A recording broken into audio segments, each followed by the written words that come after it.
Also, we're following some breaking news today. There are reports now that some Apple engineers say that they will not help the government hack into the San Bernardino terrorist iPhone and would rather quit than comply. Apple employees are reportedly considering their options from taking a leave of absence to just quitting their very high lucrative jobs, all to avoid helping law enforcement, even if they are under a court order.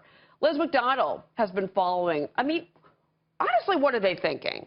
Well, yeah, it's interesting because Apple would, according to law enforcement, face, pretty hefty fines if they don't comply with the court order. And, it turns out all the way up, if it goes to the Supreme Court, they could face a lot of fines.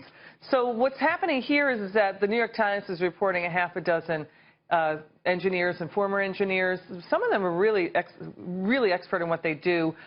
They're high-ranking. The three current are very adept in software engineering.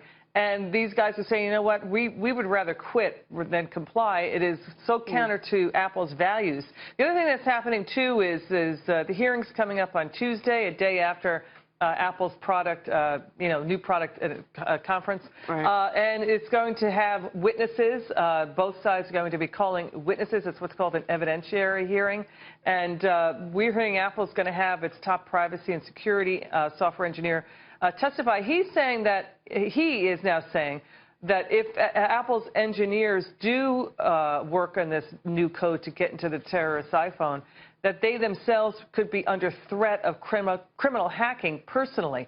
So Apple is ratcheting up the rhetoric, saying that their own workers could be under fire and under attack. Do you think that this is pressure coming from Tim Cook? I mean, we had an editorial in the Journal, a week ago from one of the muckety-mucks at Apple saying, well, this is why this... I mean, he's basically said, my boss is right, I support my boss. I mean, throw the editorial away. But at the same time, now you've got the engineers saying, we're standing behind Tim Cook in this big fight. Is it empty words? Well, that's a good question. Other experts we talked to have been saying that Apple could hire other engineers to get into this iPhone and build the code. Here's the thing. What the FBI we're hearing, and the DOJ is sticking fast to its information that it has, that Apple, 3/4 of the time in the first half of last year, gave the Chinese government data from, Chinese iPhone users. And so also put, onto government servers in China, iPhone user information, and also put on iPhones in China a Wi-Fi protocol so the government in China could get into those iPhones. So Apple was basically complying with China.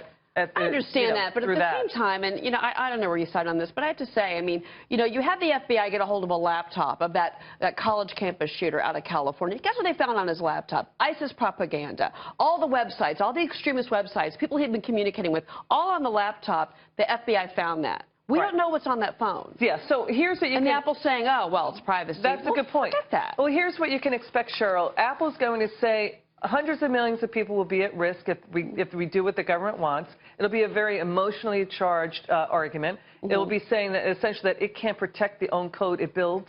The FBI is saying it's just code to get into one phone. You, Apple, will have custody of it. We were not saying release it on the internet. We're saying you can destroy it after you build it. Great story, Liz MacDonald. Thank you. Yeah, you are on it. Sure. Thank you.